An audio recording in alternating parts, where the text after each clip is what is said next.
Israel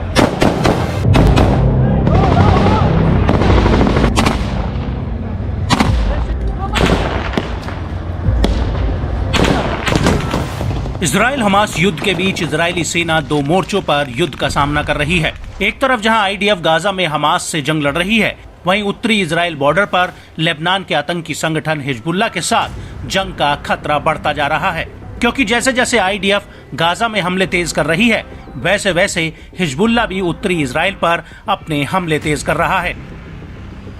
लेकिन इन हमलों के बीच इजराइल लेबनान के बीच सीधे युद्ध का खतरा बढ़ गया है और इसी कड़ी में कुछ जानकार इस खतरे की चेतावनी पहले ही दे रहे हैं। इसको लेकर इजराइल की पॉलिसी प्लानिंग ब्यूरो की हेड डिट्जा का कहना है कि हम ये समझते हैं कि यदि युद्ध नहीं होता है तो जो कुछ गाजा में हुआ वो दोबारा हो सकता है, यानी कि 7 अक्टूबर 2023 जैसा हमास का हमला दोबारा हो सकता है।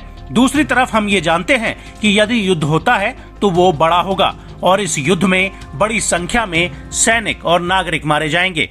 आपको बता दें कि उत्तरी इजराइल बॉर्डर के शेबा फार्म्स और गोलन हाइट्स में लगातार हिजबुल्लाह हमले कर रहा है और इजराइल ने हिजबुल्लाह से इन हमलों को रोकने के लिए कहा है। इजराइल ने हिजबुल्लाह से उत्तरी इजराइल की लितानी नदी के आसपास से फोर्स हटाने के लिए कहा है। बड़ी बात यह है कि इस इलाके से सिर्फ 30 किलोमीटर दूर पर संयुक्त राष्ट्र की सेना बॉर्डर पर पेट्रोलिंग करती है। लेकिन हिजबुल्लाह को लेकर इजराइल का कहना है कि अगर हमास के साथ संघर्ष विराम होता है तो भी उत्तरी बॉर्डर पर इजराइल के ऑपरेशन नहीं रुकेंगे। इसको लेकर पिछले हफ्ते ही इजराइल के रक्षा मंत्री योव गैलेंट ने भी बड़ा बयान दिया था। उन्होंने अपने बयान में कहा था कि गाजा संघर्ष विराम इजरायली सेना को उत्तर में ऑपरेशन चलाने के लिए रोक नहीं पाएगा। कुछ जानकारों का ये भी कहना है कि अगर इजराइल का हमास के साथ सीज फायर होता है तो वो हिजबुल्लाह पर हमला करने के लिए लेबनान में घुस सकता है। लेकिन हिजबुल्लाह के लिए ये युद्ध इतना आसान नहीं होगा, क्योंकि अभी तक हिजबुल्लाह ने इजराइल के खिलाफ जितने भी युद्ध लड़े हैं वो सभी युद्ध हारा है। आपको बता दें कि 14 अगस्त 2006 को इजरायली सेना ने लेबनान पर हमला किया था और उस दौरान आईडीएफ लेबनान के भीतर घुस गई थी और इस युद्ध में भी हिजबुल्लाह को काफी नुकसान हुआ था।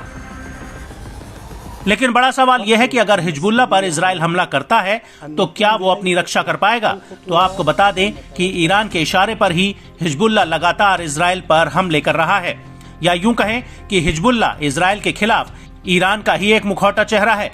ईरान के शीर्ष नेतृत्व की तरफ से भी हिजबुल्लाह को इजराइल पर हमले तेज करने की छूट मिल चुकी है। लेकिन इसके बावजूद भी अगर इजराइल और हिजबुल्लाह में युद्ध छिड़ता है तो ईरान के हथियार इजराइल के खिलाफ काफी अहम साबित होंगे।